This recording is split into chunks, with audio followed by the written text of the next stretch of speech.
full row. Well, I think I may have a good story for you today, okay? I want to tell you a story about a little colt. Y'all like horses? Everybody like horses? Everybody likes horses, especially the little horses, like the little colt that I'm going to tell you about. His name was Chip. He was a chipper little colt, and he loved being around the fenced-in area, the corral with his mom and the other horses. They helped to kind of keep an eye on the little guy, and he, in rain and storm, he would get to go inside the barn and stay dry, and the rancher would always make sure they had plenty of grain and hay, and it was just a good life. But as Chip started to get a little bit older and a little bit bigger, he started noticing some things. He started noticing that there are some horses outside of the fence, out in the wild. And he kept watching them, and he kept thinking more and more each day about how great it would be if I could go out there and run with the horses, the wild horses out there, instead of being pinned in here.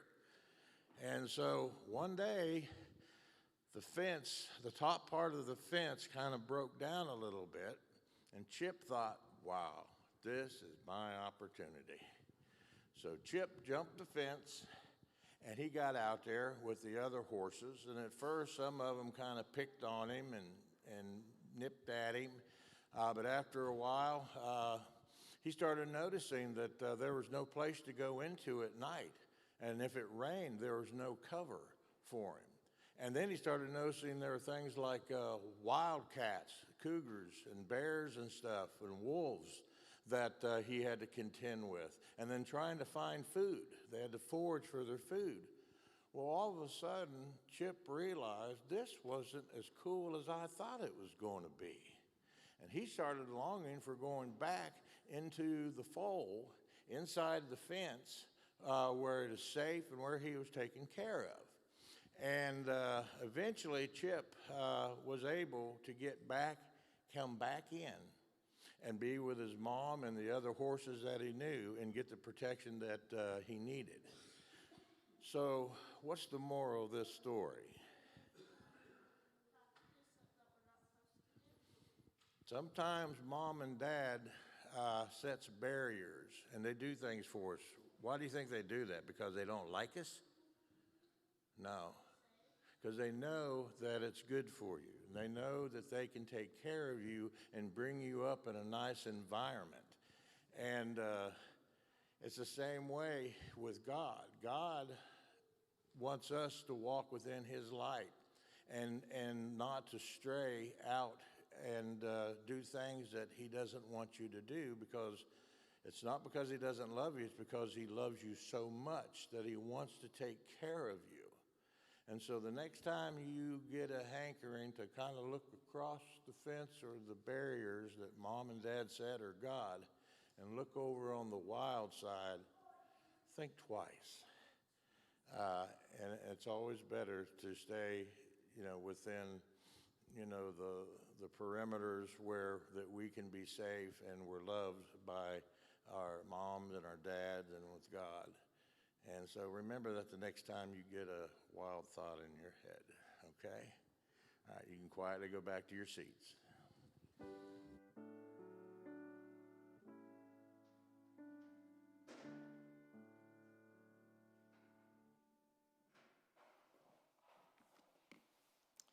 Okay, so it's now time for our offering. Our loose offering will be going towards our local church budget. And we do solicit your help, and just ask that you'll prayerfully consider contributing to our church needs. And there are many, so ask the Lord. And I pray that you may be a cheerful giver this morning as you pray about how you can support this church. Before the deacons come forward, we will say a blessing upon the offering. Dear loving Father in heaven, this morning we acknowledge that you are the giver of all good things, and every good and perfect gift that we have is from you. And we thank you for that. And as we acknowledge that, Lord, and as we give of our tithes and our offerings, we want to pray a special blessing over them. And I pray that you will bless and multiply it and use it according to your will and for your cause. We pray these things in Jesus' name. Amen.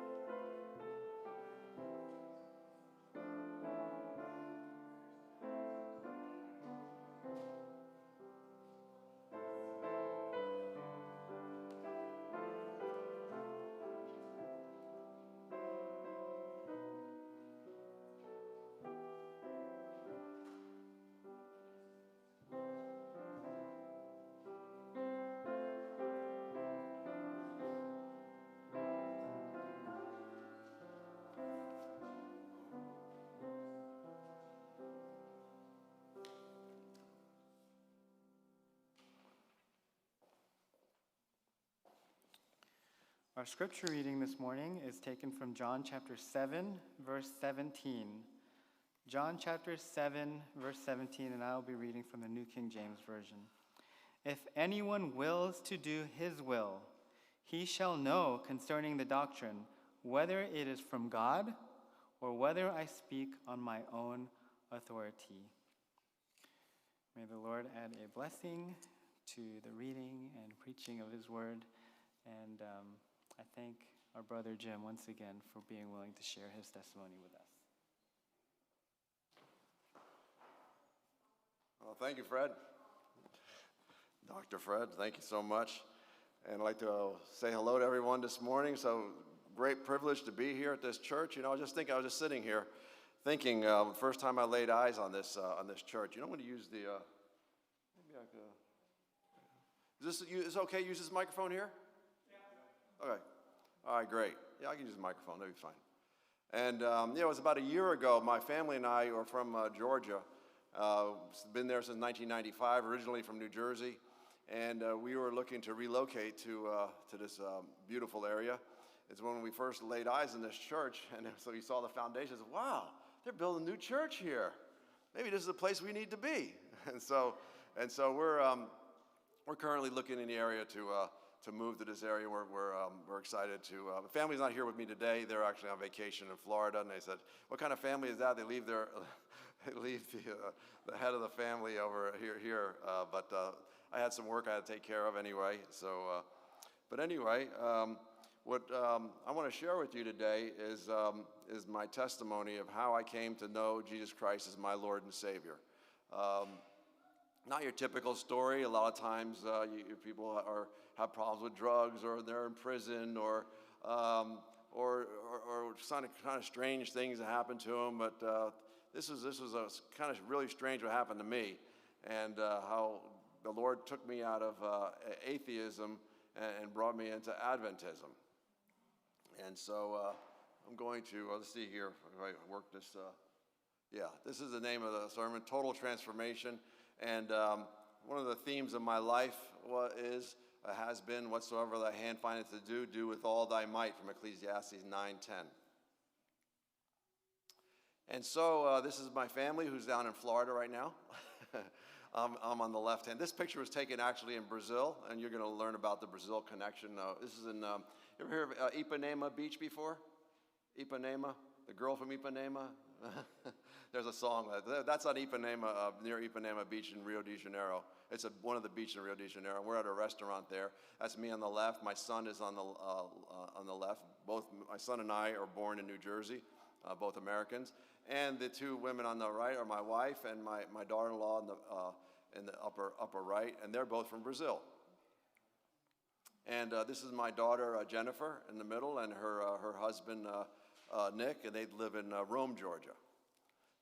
And so my background is in computer and electrical engineering, studied electronics, studied computer programming, I worked for Hewlett-Packard in field service on mainframe computers for nearly 15 years, from the 80s, when Bill Hewlett and Dave Packard, where the name came from, they were still owners of the company, and were still around. They recently passed on, some time actually.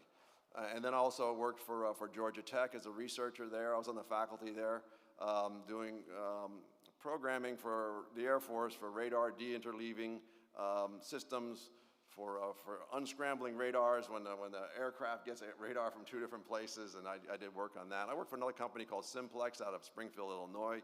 I traveled all over the country. I was in Brazil for 5 months on a big project, and I'll show you some pictures of that later. And currently I work for a company called Automation Direct, and what I do is I do technical support for factory automation equipment. Those computers you see on the wall behind me there, they're set up to read temperature, pressure, and they run things like temperature, pressure, turn on and off motors.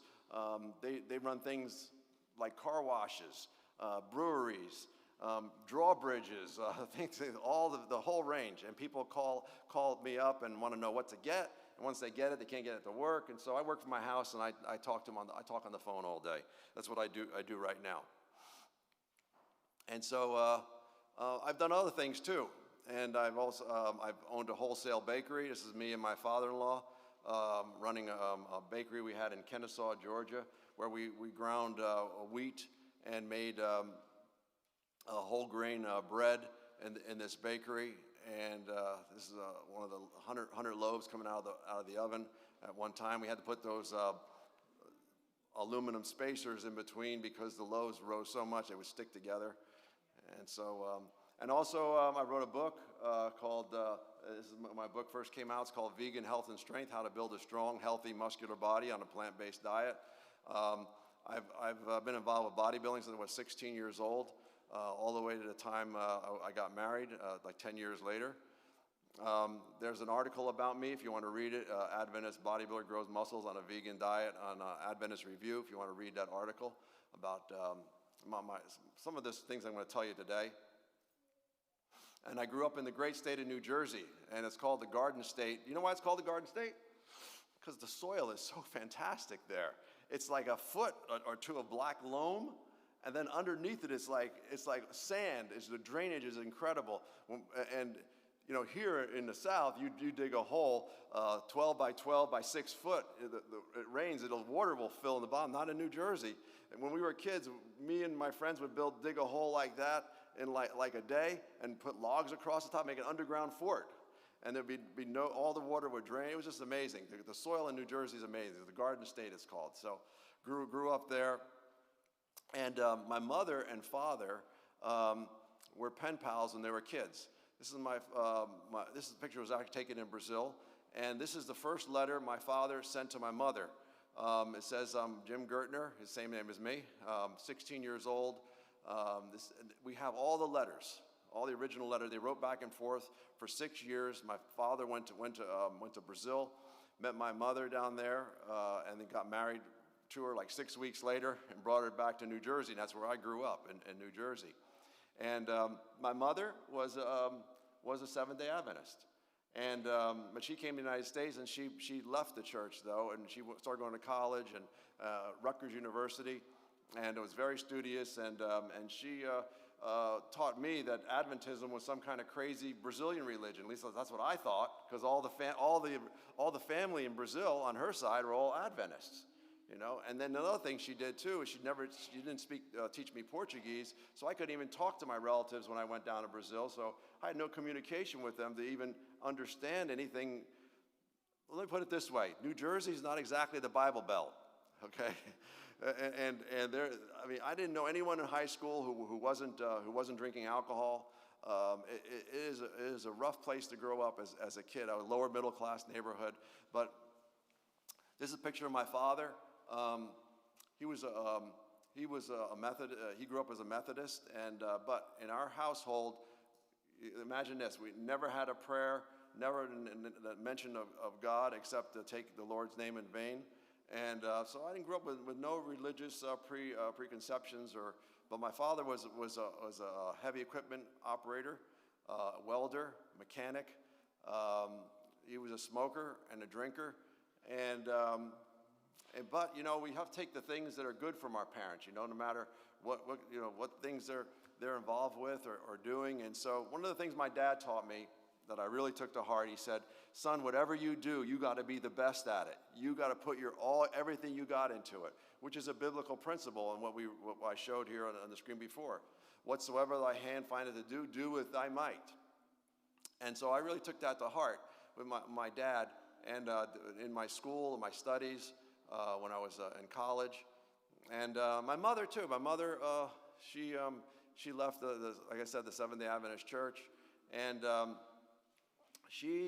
when she came to the United States, she dropped out of elementary school. She had like a third grade education, and I remember the day when I was about 8 years old. The box came in the mail, the big box, all these little blue books to get her GED, to get her high school equivalency diploma, and she started studying and studying and studying, and finally she was able to get into Rutgers University. Rutgers University is like a semi-Ivy League school in New Jersey, and she got a degree in Spanish and French literature, and of course she could speak Portuguese and English, so she actually spent 3 summers in France.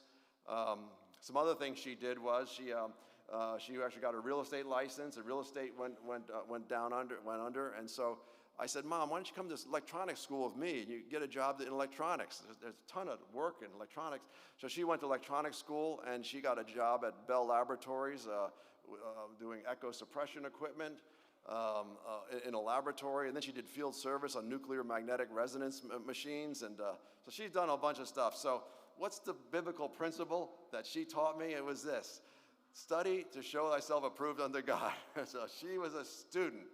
She was really a student. And another thing she taught me too, that was very interesting, was that Adventism has roots in a health message. We had the health nugget this morning, right? It was a really great health message. And so my mother even though she didn't teach a vegetarian diet, but she taught us the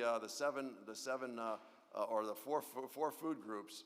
And this is another biblical principle: "Beloved, I wish above all things that thou mayest prosper and be in health, even as your soul prospers." So my mother was always told to really emphasize eating fruits.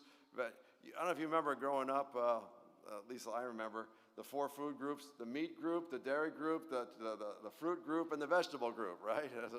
That's what I grew up with. Didn't know anything about New Start or anything like that. Okay, never even heard of such a thing before, Because remember, Adventism to me was some kind of crazy Brazilian religion. If you used to joke with me, she's saying, "Those crazy Adventists, what they believe?"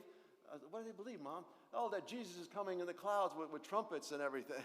I was like, but she never told me the reason why Adventists believe that, because it's in the Bible. Never told me that. Another thing she said too, you know what they do also? They also give 10% to the church. 10%, And so not knowing that tithing is a biblical principle, I never knew. But anyway, that's the way we grew up, making fun of religious people, and they weren't very bright, and that's what me and my mother were very close until I went to. Another thing too. This is another thing. I was so interested in health for my mother that I used to listen to the radio. This is a man named Dr. Carlton Fredericks. Anybody ever heard of him before? Dr. Carlton Fredericks? Okay, if you lived in New Jersey or New York, he was on WR radio, and he had a radio station, radio program called Design for Living, and he was the mentor to someone that I'm going to mention a little later. That I think you definitely know who he was. But I used to go to, we'd have an AM radio in the car. I used to go in the house. I used to go into the car and listen to this program on diet and exercise, and I just was fascinated by it. Don't say why, but I just loved the nutrition health since I was 12 years old. And so, because I was put my hand to do everything I could the very best, I started playing soccer with when I was 16 years old. Actually from 12 to 16, with the full intention of being a professional soccer player. Okay, that was the Cosmos was the team in New Jersey, and I was going to be a professional soccer player, until something happened to me. I went to Brazil. This is me in Brazil when I was 16 years old. And his name is Mariano. He's one of our neighbors. And actually, he was a Seventh-day Adventist, too. I didn't even know it at the time. And so I went to Brazil for a summer and found out that I was no good at soccer. Those kids are just amazing. They can run circles around you, you know. So I was like, I think I better find some other sport to do because I'm not as good as I thought in soccer. So I came back to the United States, and I was in the cafeteria eating lunch, and then somebody said to me, Jim, you got to see this kid. He's like I was 16. He was a freshman, I think 14. And he said, you guys got these biceps like you wouldn't believe. I was like, really? His name was Ben Liu, right? And I know him to this day, Ben Liu. And I said, Ben, how did you get biceps like that? He said, oh, through bodybuilding. You mean I can get biceps like that too? And he said, yeah, you can. And so for a whole year, he trained me and taught me how to put on muscles. And so that was it. I was totally obsessed with bodybuilding from 16 to 26, the time I got married. I mean, I ate, drank, slept, bodybuilding is all I did. And so in 5 years, I took my body from this to this. I didn't take any drugs either, because remember, I was natural. My mother taught me the natural living. And so I was training hard at Gold's Gym, and one of the first Gold's Gym on the East Coast in New Jersey. I entered a bodybuilding contest. I also was a coach for Mr. New York City, and he won first place in his class. That's me congratulating him backstage. And I also trained with this guy, and he's going to come more into the picture, how all this comes together with my total transformation. Well, I had a total transformation physically. Now the time was coming where I was going to start doing a transformation spiritually. Okay, so this man here, his name is Mike Reeker. He was Mr. Pennsylvania, Mr. New York, Mr. New Jersey, Mr. Connecticut, and that's his wife, Sue Ann. And I'm still in touch with them today, and they live in Pennsylvania. And so I worked out with him also. Met Arnold Schwarzenegger on 3 different occasions, and I trained with some of the top world champions. So I was like really in it. So anyway, met my wife down in Brazil, and told her dad that don't worry. My wife was a Seventh-day Adventist. Okay, and I told her dad, don't worry, we'll find a Seventh-day Adventist church somewhere in the United States.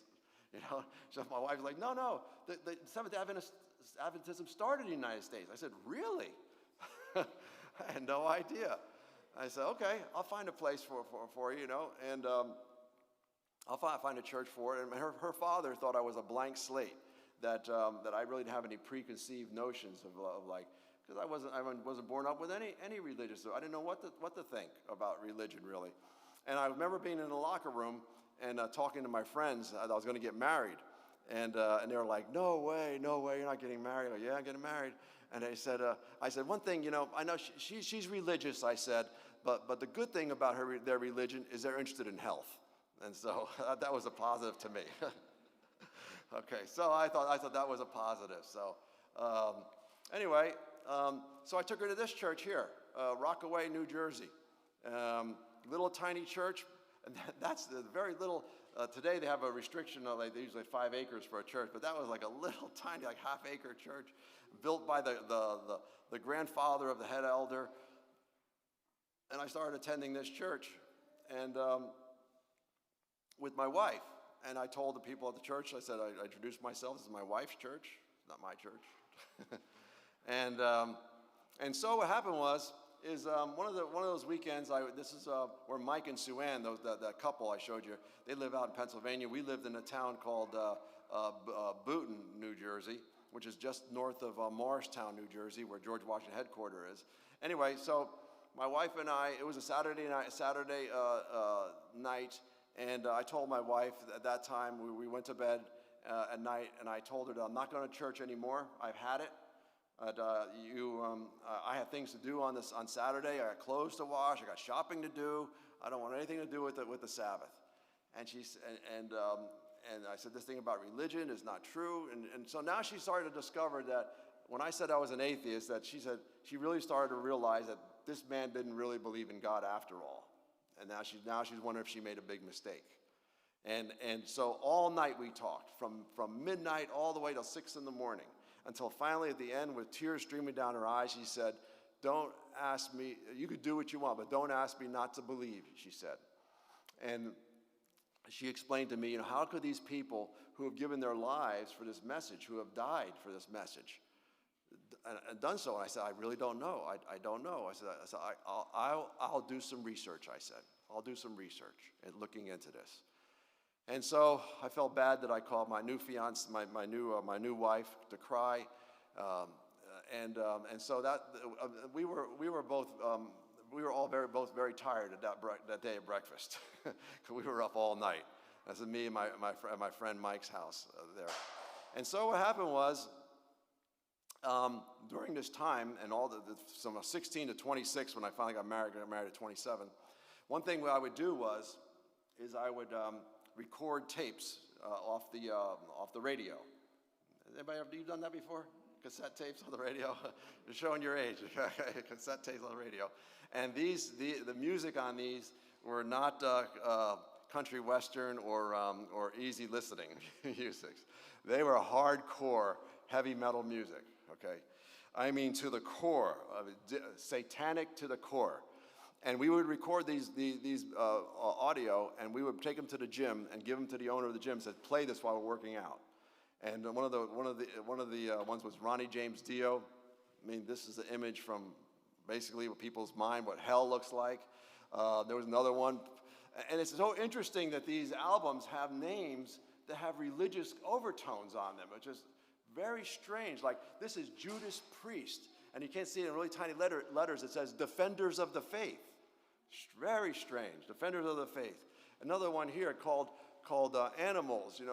This is an allegory or story about crossing the Jordan River, hopelessly passing your time. Let's see, read this here. Hopelessly passing your time in the grassland away, only dimly aware of a certain unease in the air. You better watch out, there may be dogs about. You looked over Jordan and I have seen things are not what they seem. So that way, kind of instilling fear, like, do you not want to go over Jordan? It's dangerous over there. And then they have messages like this, actually scriptures that the Lord is my shepherd, I shall not want. And then finally, this other one. This is from the album called Iron Maiden. Anybody know what an Iron Maiden is? It's like a coffin with spikes in it. It was used during the Inquisition, And it's called, the name of the album is called The Number of the Beast. And it says, in the lyrics, it says, "Woe to you, O earth and sea, for the devil sends the beast with wrath, because he knows that the time is short. Let him who hath understanding reckon the number of the beast, for it is a human number, and his number is 666. So I'd be listening to this music all the time, day and night. I would commute 1 hour each way to work sometimes, and I would just turn that music up as loud as it can go. And this is what I would listen to.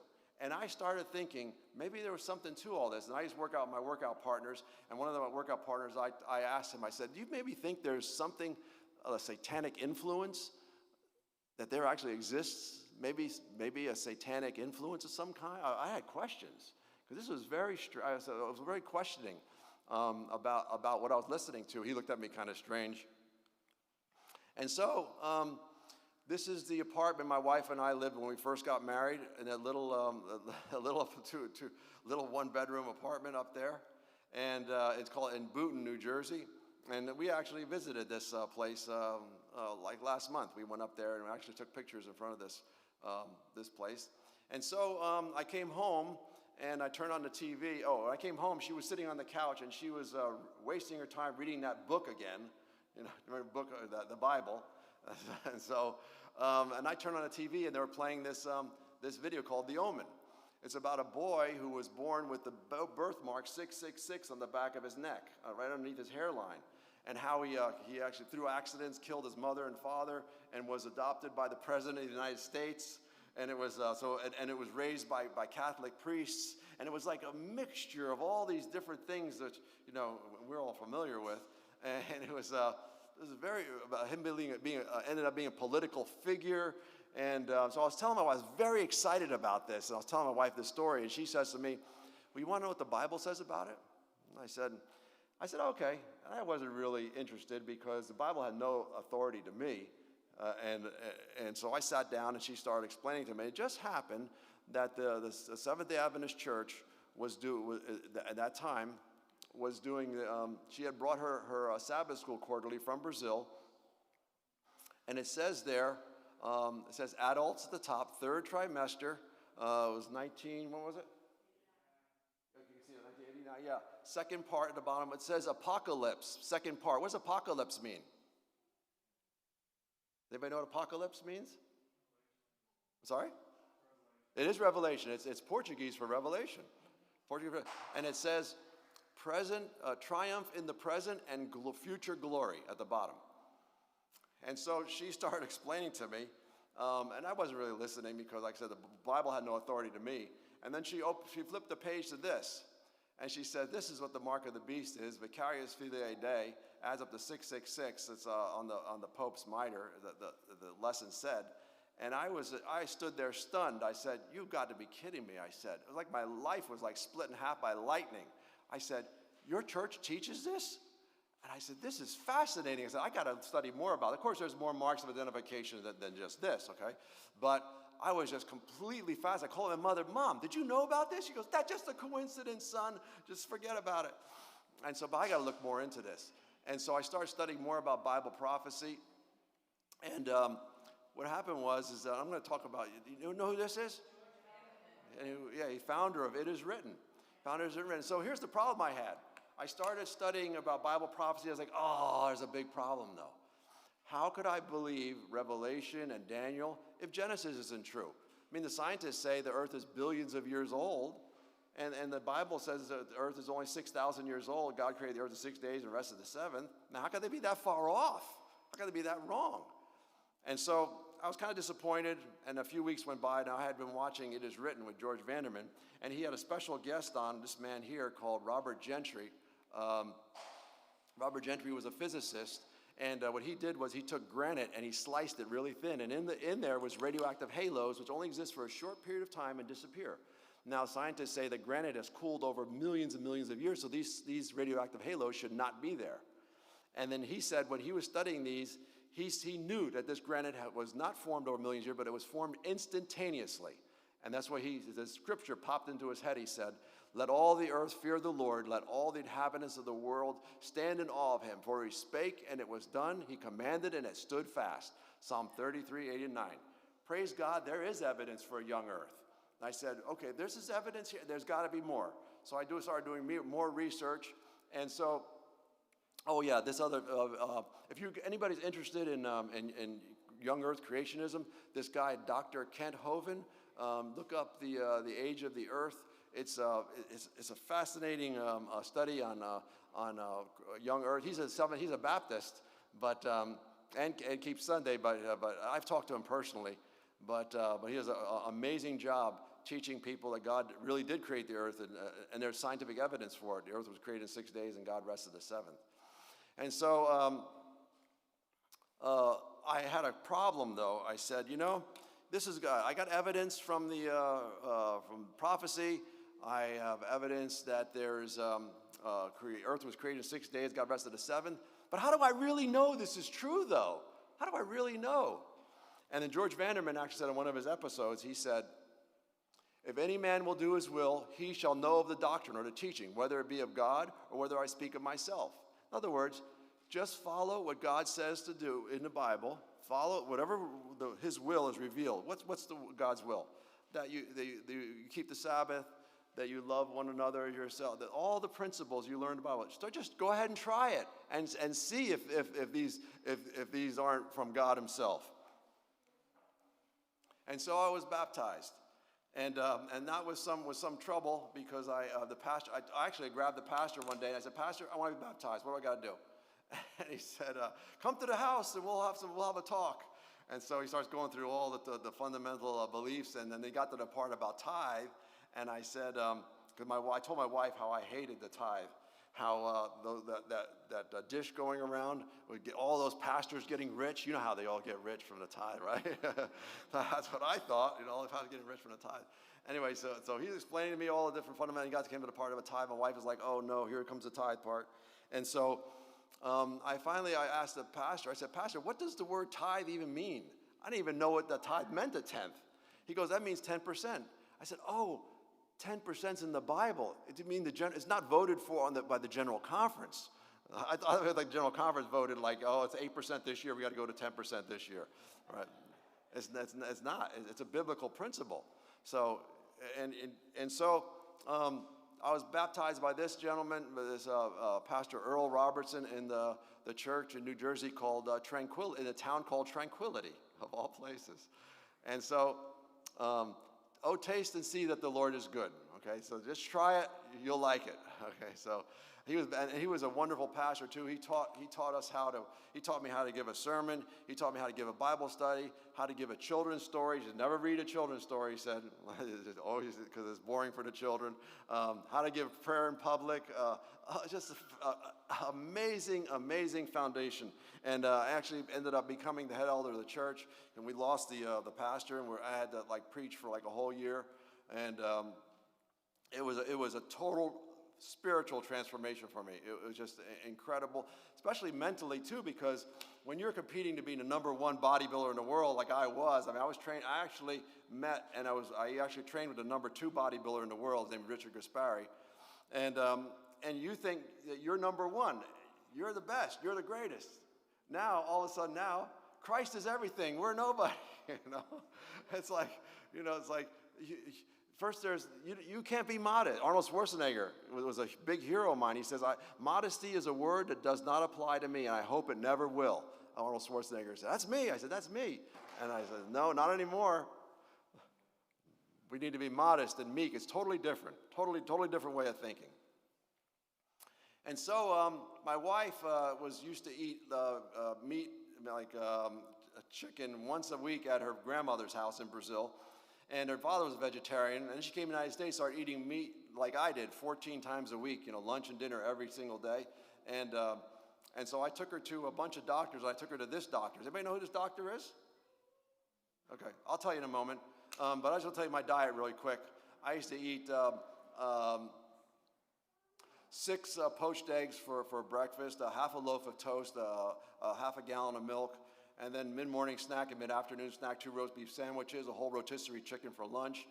Before working out, I would have a pound of fruit. After working out, I'd have a quart of milk, a quart of protein shake with 4 raw eggs, frozen bananas, and then afterwards go out for a 24-ounce steak. It's like 5,000, 6,000 a day. So I was a heavy meat, egg, cheese. I ate 5,000 calories a day. I was huge. And so I took her to the best doctor. My wife had to start developing a stabbing pain in her abdomen.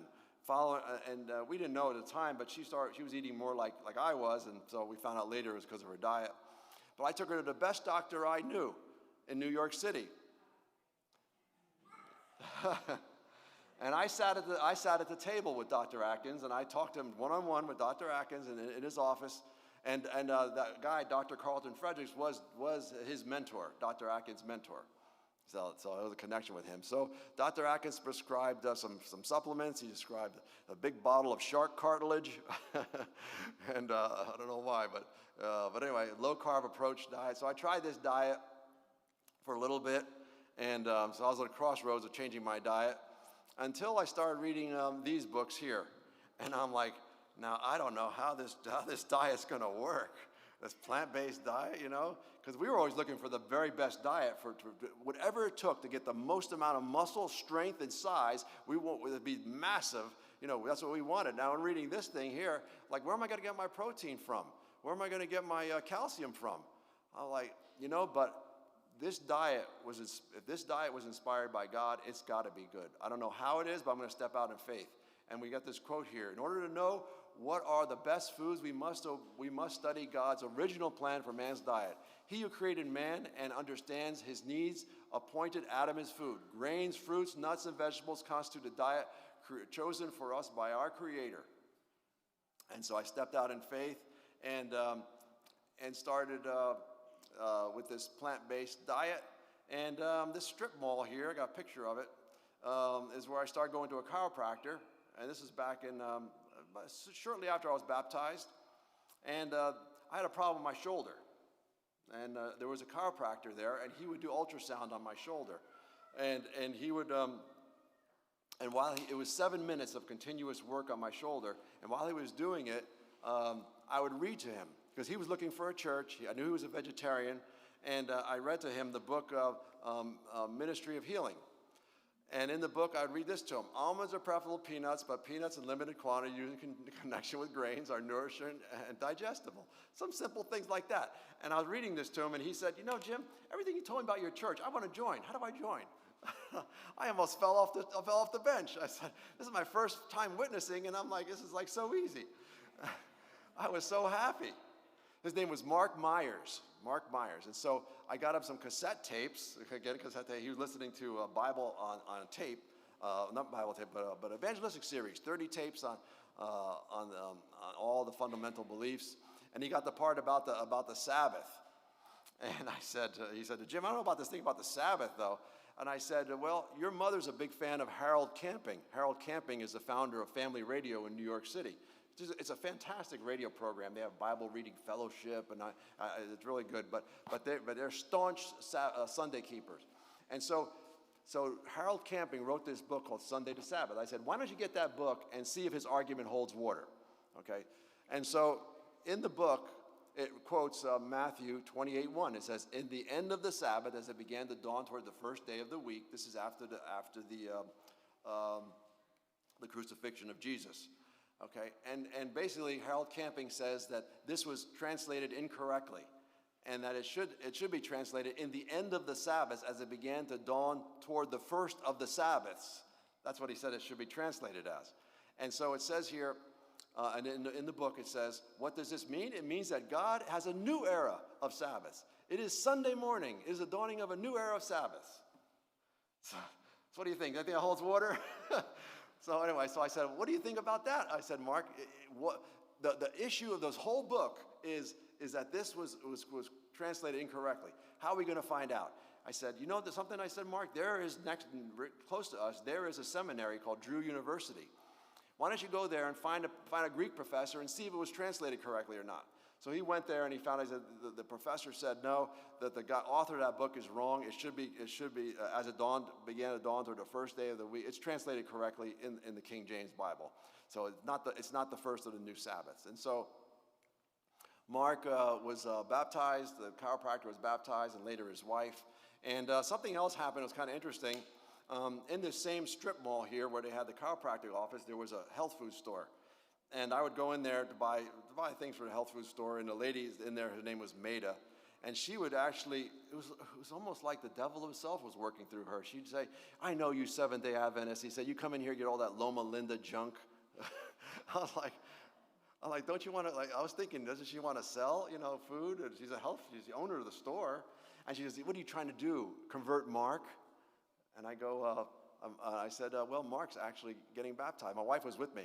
And I said, Mark's actually getting baptized next week. And she's like, her face turned like white as a ghost. She's like, what? You got to be kidding me. And I go, no. And his wife's getting baptized too. And so his wife was baptized a year later because she said, I don't want to be baptized because my husband got baptized. I have a lot of questions. But she had a lot of questions that she asked for a whole year, and she was finally baptized a year later. So he became the head elder of the Rockaway Seventh-day Adventist Church. And then I was able to come to Georgia in 1995, and so I moved to Kennesaw, and then later Ackworth, and then Calhoun, and now we're here in the suburbs of Chattanooga. And so one of the challenges I had as I became a Seventh-day Adventist is a lot of Seventh-day Adventists have jobs in the medical field, or maybe they're self-employed, so it's easier for them to keep the Sabbath. But it was different for me. Anybody ever carry something like that? That's a beeper. We carried a beeper, right? And so I worked for Hewlett-Packard, and I used to work on mainframe computers. And the mainframe computer got to be up 24/7, right? And then at nighttime, that beeper would go off, like at 2 or 3 in the morning, and I'd have to run out to Newark, New Jersey, or I'd go to State Farm, or a Haagen-Dazs ice cream, or some of these huge firms that have these giant mainframe systems. And so every 7 or 8 weeks, I had to carry that beeper. And that beeper would go off, and I had to carry it for a whole week through the Sabbath. And so I had to find someone to take the beeper for me, to cover for me on Friday and Saturday. And I kind of felt guilty about it. I'm like, you know something? I don't feel comfortable finding someone to break the Sabbath for me.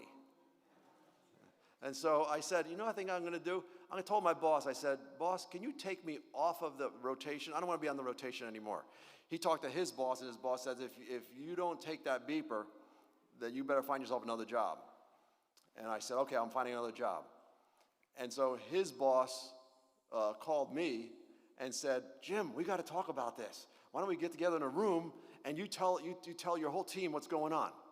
And so I was able to, there was nobody to take pictures there at the time, but I did use Chat GPT to, one other thing I want to say. I'm sorry, I'll see but there was a magazine. I'm going to tell you what I was up against. I mean, I was newly married, freshly baptized, and now I was getting ready to lose my job for a company that I had dreamed about all through college working for. There was a magazine called Radio Electronics. This is actually from about the year I was going to college. And in the back, they had an advertisement for a Hewlett-Packard calculator. My father held up the magazine and said, son, this is the company you want to work for, right here. And through a chain of events, I was able to work for Hewlett-Packard. I mean, this was the absolute best company that I could work for with the education that I had. I mean, they would give me a brand new car every December. And 6 months later, I was picking out the colors for a new one. Unlimited personal gas, insurance, car washes. I mean, the benefits were like unbelievable. And here I was getting ready to lose my job, okay? And so it was scary. But I was willing to step out in faith. And let me tell you, when you're willing to step out in faith for God, He can do some amazing things for you. And so this is what happened. This is what it looked like. I had ChatGPT make this up, and it looked pretty much like this in the room where I got all my coworkers together. We all had to wear ties to do field service back then. They don't have that anymore. But I got in the front of the room and explained to them that I didn't want to be on the rotation anymore because I wanted to keep the Sabbath. And they were all like stunned. They were like, you know, you could lose your job over this. And I said, I just want you guys to understand how important this is to me. And they said, leave the room.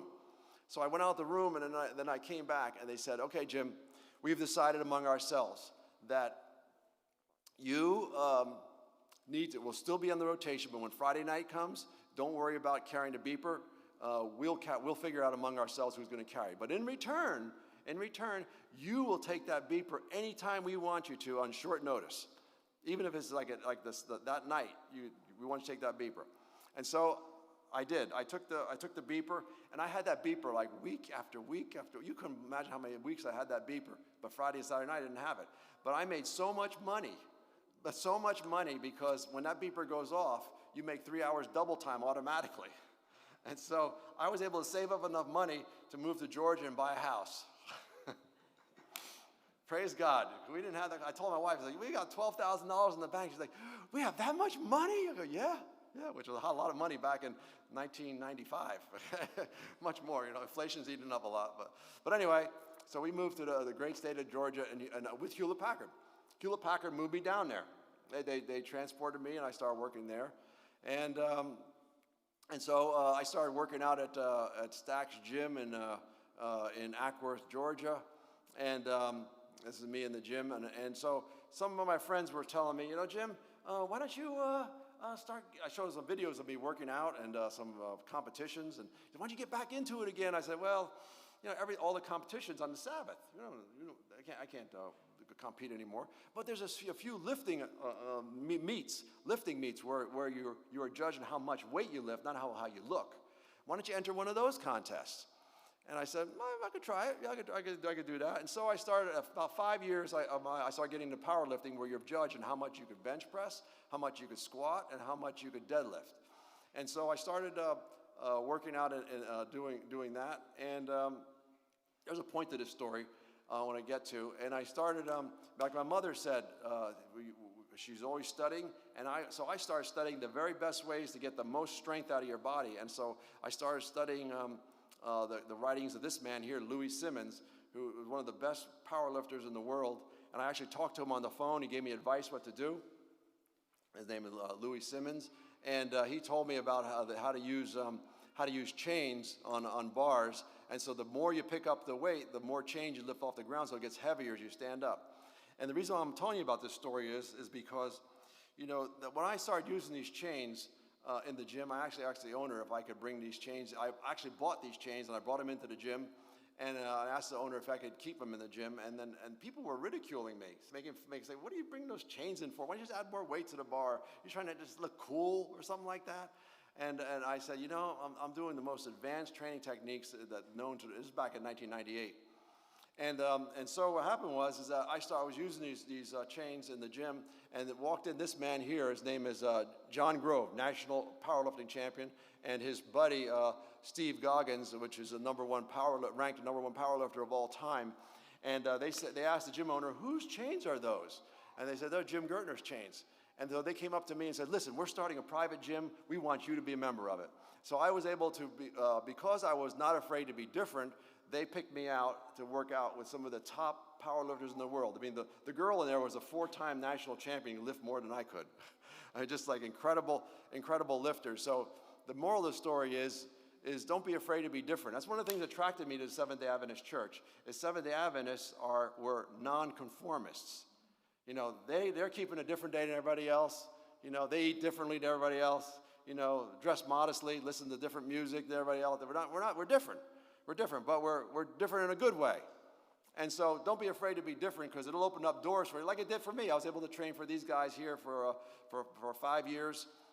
World champions. I mean, this guy here, Steve Goggins, is the first man to ever squat 1,102 pounds. And I was working out with him just as we're standing here like together, you know. So, and I started entering some powerlifting meets myself. That's me winning first place in the 1998 New Jersey Powerlifting Championship. I won 2 Georgia State meets also, all on a plant-based diet. I had been in a plant-based diet for 8 years. 8 years, so there's nothing deficient about a plant-based diet. In fact, it's even got its advantages, which we could discuss another time. But anyway, and I won some trophies, and so. But I retired, and I did 5 years of that, and I retired from that because it's not the exactly most temperate thing to do, pushing yourself to all that kind of weight. It's risky. You could get injured, and so I started reading this book, Country Living, after I moved to Georgia, and I told my wife, I said, we need to move to the country, I said, because in New Jersey, we just lived in apartments. We lived in like 3 different apartments before we moved and we were looking for a house, and I wanted a house with some land. And she's like, my wife's like, no, why do we need so much land, you know? And I said, well, this is what it says here in Country Living, because transformation, right? I urge people to make it their life work to seek for spirituality. Christ at the door. This is why I say to our people, do not consider it privation when you are called to leave the cities and move out to the country places. Here, there awaits a rich blessing for those who grasp them. By beholding the scenes of nature, the works of the Creator, by studying God's handiwork, imperceptibly, you'll be changed into the same image. Transformation, that's what I'm all about. Physical, spiritual, mental transformation. I said, this is it. We gotta have country living. And so, my wife, though, this is the view from my wife's apartment where she grew up as a girl her whole life. This is all she knew. And so when we finally found a house, she's like, with half an acre, she's like, why do we need so much land? And this is it. This is the house that we bought. And those trees, I cut every tree in the backyard. So I got the house reluctantly. I really wanted to be country living, out in the country. But I thought to myself, you know what I'm going to do? I'm going to use this property as a training ground. So when I finally moved to country property, I'll have all the skills. I actually, right by that mailbox, I actually had a well drilled there. My neighbors were like, what's going on with this huge tower? And I drilled a well in the property. I put irrigation and everything. I planted all these bushes and everything. And so we lived there for 15 years. And I made the property from this, and I transformed it into this. Every single bush I planted by hand. This is what the backyard looked like before. I cut all these trees down, and I put in a swimming pool and put all this landscaping in. Hostas, and there's Yoshino cherries, and I put in all this irrigation. I planted every single Leland cypress, 50 of them, and then every single fence post, the vinyl post there. And so when I had more energy back then. I built this shed too. It was in a Reader's Digest book, and I built a shed. So I started gathering equipment. So when I finally go to the country, I'd have tools. I put up a grapevine. It's a muscadine vine, and planted an apple tree. And at that time, this was back in maybe 2005, 2008, I think it was. Anyway, this is my son. And my brother-in-law in Brazil has a soybean farm. At the time, it was about 2,000 acres. Now it's over 4,000. But my son graduated high school, and we decided it'd be good for him to spend a year with his uncle down in Brazil. I say father-in-law, I meant his uncle. And this is his cousin. This is my wife's sister's son. And so my son spent the whole year down there working on my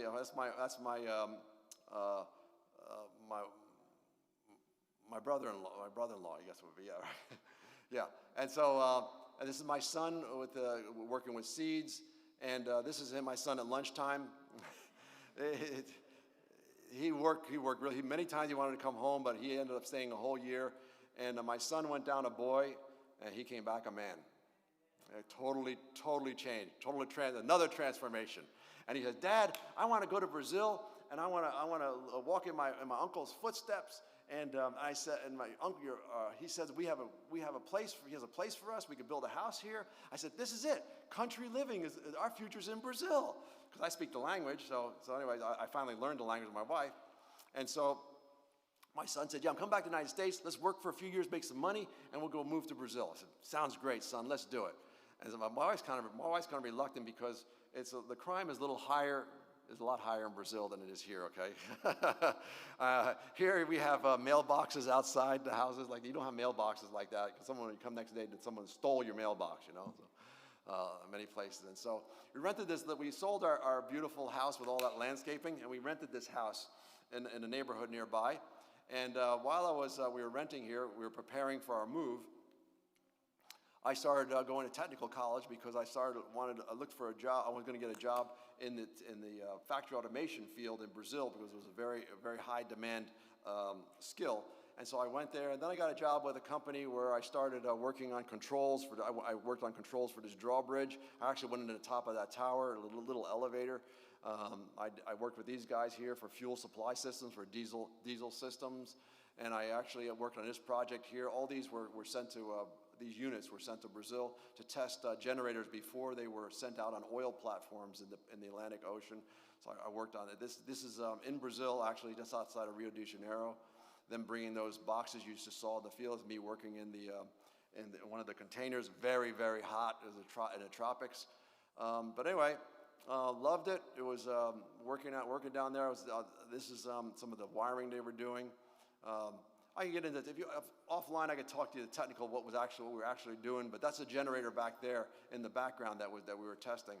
And so what happened is I had worked there for 5 months, and so the reason why I'm showing you all this, because this is the first time I wasn't there on vacation. Now I was actually working there.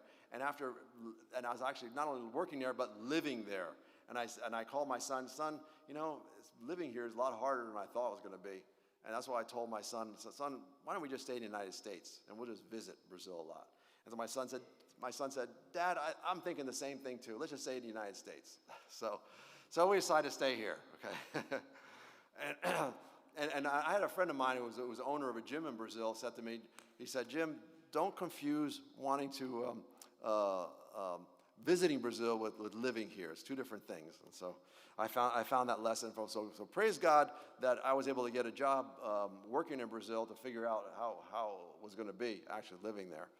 And so anyway, so I was trying to find some country property, couldn't find any, and so in the same neighborhood we were renting the house, we found this house, and this house was for sale by owner, and so we bought the house. And at the same time, my son got engaged to this Brazilian girl. Her name was Rebecca, and she was in the picture originally. They've been married 10 years now. So Rebecca was actually studying, going through evangelistic series, and she said to my son, and my son said to me and my wife, you know what we need to do is we need to all live in the country, because country living is where it's at. I was like, now the young people telling us that we should do country living. And I said, okay. And I said, and we want to live together with you. I said, live together with us? That'd be wonderful. All live together. And I said, we can't take advantage of this. You know, our kids want to live with us, you know. But we had just bought that house. We only had it for 6 months. And we found this piece of property. It's a little black outline here. And had an old two bedroom, 2-bath house in the country, and with a barn. And so we walked out into this field in the back. And my wife walked out there. Remember my wife now, she said she didn't like a country living. You know, she was about the city, but she knew that now my son wanted to live with us all together, and it was to be very important for us. And so she looked at this field and she said, man, this is like having our own park back here. It was the back pasture. And this is when the proverb comes to mind. She considereth a field and buyeth it. Psalm of the virtuous woman, Proverbs 31:10. And we did. We ended up buying it, but the problem is we had that other house. We put a contract on it, but we just bought that other house. And so what we did oh yeah, and another thing too. Does anybody ever heard Dave Westbrook? Yeah, Dave Westbrook. I was just talking to him on the phone last week. He wants me to write up a new workout routine for him. But anyway, Dave Westbrook had talked to me 10 years ago because I was part of his country living university. He said, Jim, everything you told me about this property, you need to get it. It's got a spring on it. It's got a pasture on it. It's got woods. It's got everything. You need to buy it. So we did. With Dave Westbrook's approval, we bought the property. But anyway, the problem was we needed to sell this house in order to buy it, because otherwise if they had a kick-out clause, they would kick us out of the contract. They found someone else. And so what happened was we were at this window here, looking out the window. The realtor came, stuck the sign in the front of the house, and we, for the first time, were all united about wanting country property. We all kneeled together in a circle in that living room right there, and prayed that God would help us sell this house so we could buy that other property and sell it at a profit too, because we had to spend all the money on closing costs and everything. And so the realtor came, put the sign in front of the house. Can you believe it? Half an hour later, someone pulled up and said, and he was like waving his hands and everything, talking to my son. This guy from Nigeria. And in Nigeria, there's a lot of scams, sometimes, unfortunately, But it's all right. So he said, I want to buy this house. And I said, you want to buy this house? You sure? He goes, yeah, I want to buy this house. So we bought the house. In half an hour, we had someone who was interested in the house and sold it 2 weeks later. Unbelievable.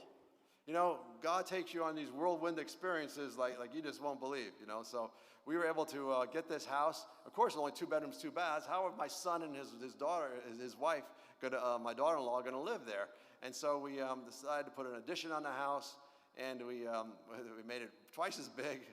And this is the front of the house, and this is us inside the house. And it was wonderful living there.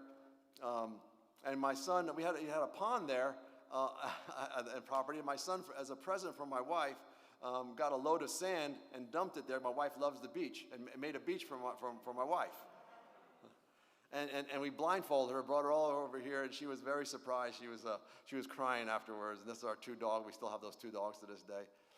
And so we built bonfires in the backyard. That's me stacking up.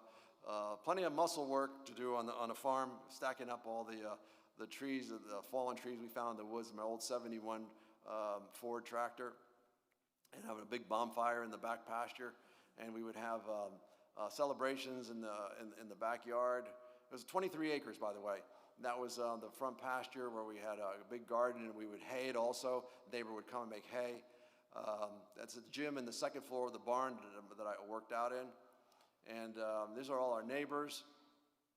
And so it was a wonderful place, but unfortunately, we had to sell it. And now we're looking for a new country property. And the reason why I sell it is a whole other story. But when you decide to follow the Lord, He'll take you on a journey and through experiences that you have never imagined, especially when you decide to follow Him all the way, no matter what. And it comes to mind here. It is written, eye hath not seen nor ear heard, near entered the heart of man the things which God has prepared for them that love Him. Okay, so there are things God has prepared for you. If you haven't decided you have made a full sacrifice to God, you need to do so, because the things God's prepared for you, you just cannot imagine. And truly, as our closing hymn now is going to be, Faith is the Victory. Faith is the victory. Let us sing, Faith is the Victory.